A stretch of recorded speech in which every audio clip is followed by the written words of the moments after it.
Welcome to our new exhibition, Vision and Reality, which really explores the depth and quality of the collection that, of course, the Hepworth was built upon, created from the 1920s onwards, but really looking at what we've achieved over the last 10 years, all the amazing gifts and philanthropic donations that have come in to enable the collection to grow, thrive, and develop.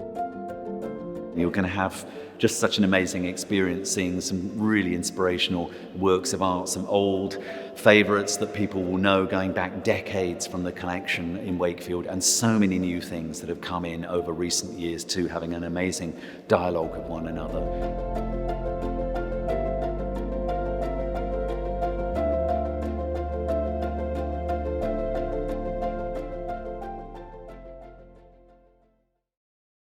The exhibition's broken up into 4 parts, so across 4 rooms in the gallery. So there's a historic section, which is looking at the Wakefield art collection as it began in 1923, and then up until about the 1960s, so looking at the really formative years when the collection developed its core of modern British art. One of the rooms in the exhibition looks at the full history of the Wakefield art collection. So we have a timeline and we have a number of exhibition catalogues from different exhibitions that happened across the 100 years, which is a nice display of looking at the way graphic design also changed throughout the exhibition programming. This part of the exhibition looks at the role of education in the history of the Wakefield art collection. A number of the works in the collection that you can see behind me were actually meant as educational devices, specifically so that children would have access to learning through the direct experience of art. This room also has on display some of the more recent educational programs that the Hepworth Wakefield has operated in the last few years. So there's an example of photography by Jamie Hawksworth, who was commissioned to photograph local Wakefield school children wearing high fashion designer clothes.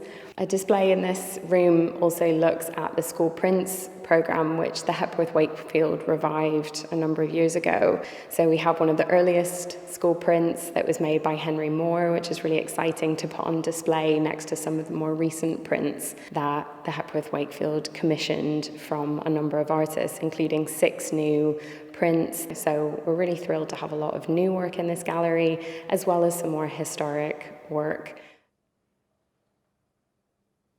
Since opening in 2011, the Hepworth Wakefield have continued to grow our collection, and it's a really central part of our mission here. We rely on the generosity of organisations such as the Contemporary Art Society and the Art Fund, and also gifts and bequests from many of our friends and patrons.